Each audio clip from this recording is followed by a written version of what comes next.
brothers and sisters, l'identité, dude. T'es qui, je suis qui, on est qui, pis pourquoi? Dans notre monde aujourd'hui, ça a l'air qu'on peut s'accaparer tous les droits d'être qui on veut et faire ce qu'on veut quand on veut, en autant que ça fasse pas de mal à personne. Mais c'est-tu vrai ça? En fait, genre, c'est quoi la vérité? Est-ce que le monde peut avoir sa propre vérité au feeling? Pis c'est quoi qui arrive? Si genre, ma vérité est contraire à ta vérité. Y'a pas juste la vraie de vraie vérité.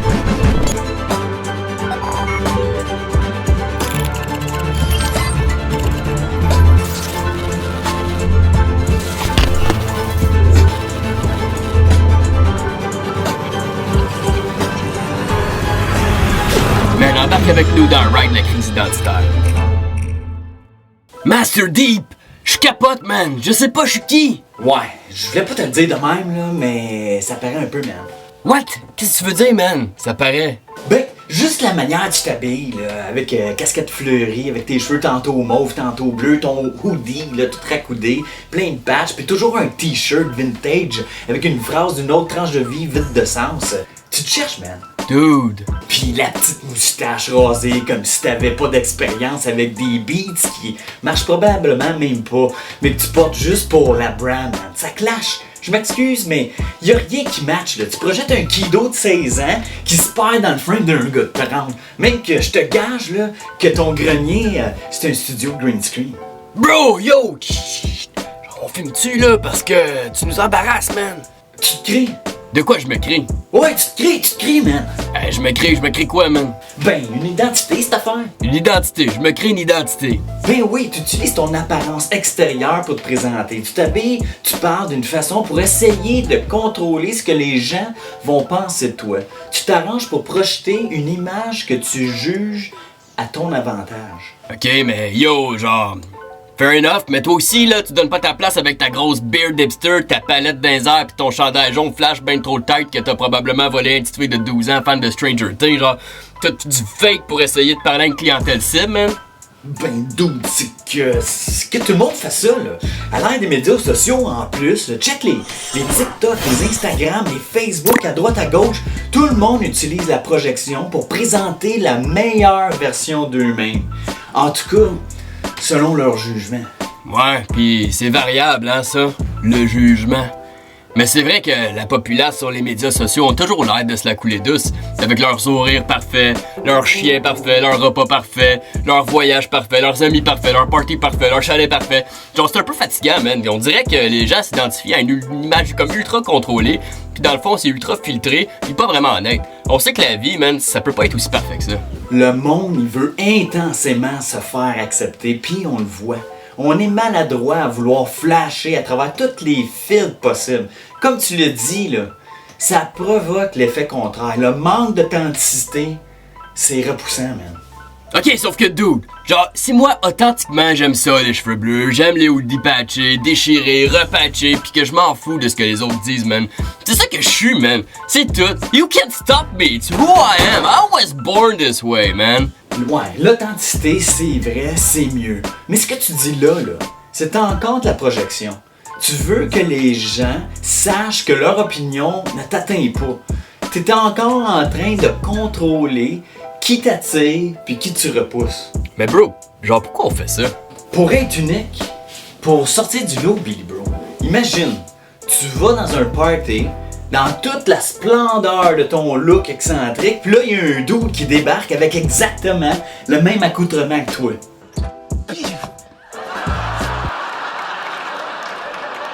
Oh no!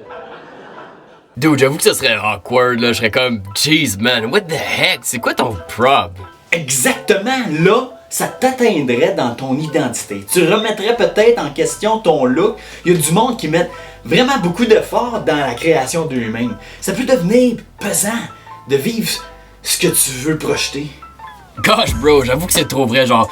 Juste à Fortnite, là, ça m'a pris des heures, puis une pile de cash pour unlocker assez de stock pour me faire un bonhomme vraiment unique. Même dans les gaming, la projection, c'est une grosse affaire, man. Hey, une grosse affaire, tu dis? Hey yo, t'sais, quand t'es rendu dans un jeu comme Roblox à dépenser de la vraie argent dans un faux magasin pour avoir des fausses vraies lunettes Gucci pour flasher du monde dans un jeu, man!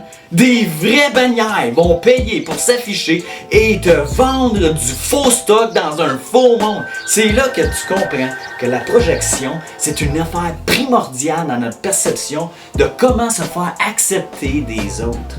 Chiche que va, man. C'est vrai que c'est une scène. Genre, y'en a qui préfèrent se projeter dans le virtuel plutôt que dans la réalité parce qu'ils pensent être mieux équipés pour ça, pour réussir à pogner socialement, man. C'est ça dans la salle. Ça, c'est juste des petits exemples. Mais quand tu passes par une crise identitaire profonde, tu remets en question ta valeur et le sens de la vie sur Terre. La recherche d'identité, ça génère beaucoup d'anxiété et c'est pas pour rien que les stats de crise d'angoisse défoncent le plafond. Ouais, man, c'est parce qu'on est bombardé d'opportunités de se mettre sur le stage. Puis là, si ça commente pas, ou si ça like pas, gosh, tu te trouves à être qui là-dedans, toi? Un microbe? Genre, tu te penses vite irrelevant. C'est stressant, c'est démoralisant de te faire croire que t'es personne, que tu vaux rien. De croire que t'es juste une ombre que personne remarque. Fait que c'est juste ça l'identité, man. C'est de se créer une image, un avatar, puis d'essayer de s'en sortir exceptionnel. Ou pour la majorité d'entre nous, man, de juste garder la tête au-dessus de l'eau dans un océan de monde qui cherche à être unique, mais qui en fait, genre, ils sont average. Ok, là, c'est ici que je vais te dire le plus gros pas-pantoute de ta carrière à recevoir des pas-pantoutes. T'es-tu prêt? Go. Pas-pantoute, man! Man, genre, c'est quoi la pop-en-toute de l'affaire de bord, là, bro? On est la projection de Dieu. La projection de quoi? Depuis tantôt qu'on parle d'une grossière distorsion de ce qu'on prétend comprendre de l'identité, mais sous l'angle de notre Créateur, c'est une autre histoire. Lui, il avait un concept en tête quand il nous a imaginé, quand il a imaginé notre identité. Ok, on est la projection de Dieu. Fait que genre, si Dieu y avait un Facebook, là, on serait genre, style, sa page. Laisse-moi digérer ça, là, parce que Dieu est loin d'être une femme de 39 ans avec 3 enfants qui sautent dans le bain avec une coupe de vin pour regarder des vidéos de chats qui jouent de chopstick au piano. C'est mon opinion de Facebook. Mais j'aime bien l'idée que Dieu poste son image à travers nous. So, ouais, on est comme supposé être son statut devant le reste de toute la création. Ok, ça fait que, genre, on devrait être un monument de sa perfection. Mais pas une perfection fatigante. Parce que là, on parle de quelqu'un de réellement parfait, de son intelligence parfaite, de sa créativité parfaite, de sa patience parfaite, de son pardon, même, puis de son amour parfait. Comme tu dis, c'est pas fatigant. Parce que Dieu est authentiquement bon. Il n'a pas besoin de se créer.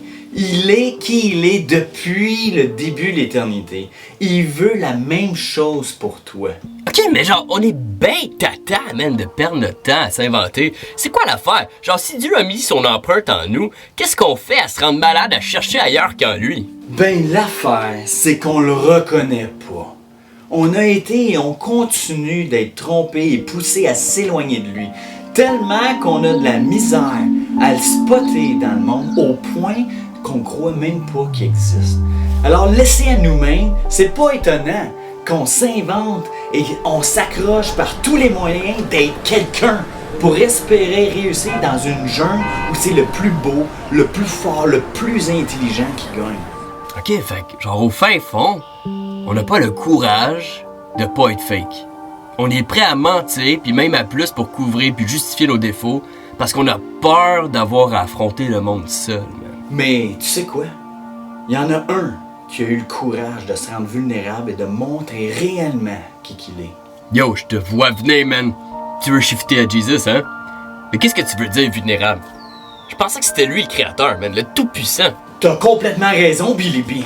L'apôtre Paul explique dans une lettre aux Colossiens comment que Jésus est la projection parfaite du Créateur. En Jésus, dans son corps humain, habite la plénitude du Tout-Puissant. Mais par amour, il s'est réduit à sa propre création pour venir rétablir son image en nous. Wow, man, attends, là, genre, tu dis vraiment beaucoup de stock, là. Genre, répète-moi ça en chinois, je pense que je vais catcher des petits chunks de plus.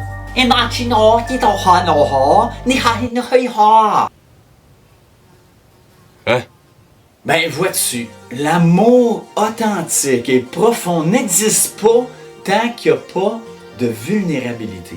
C'est-à-dire d'avoir le courage de s'exposer complètement à l'autre sans cachette, sans aucun obstacle. Puis Jésus, il a eu ce courage-là? Absolument! Le mot courage, là, ça vient de la racine grecque d'une combinaison de deux mots, cœur et raconteur.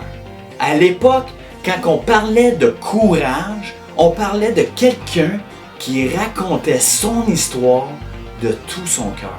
Ok, fait que Jésus il est venu pour se raconter. C'est ça, Jésus est venu au monde dans la fragilité d'un bébé.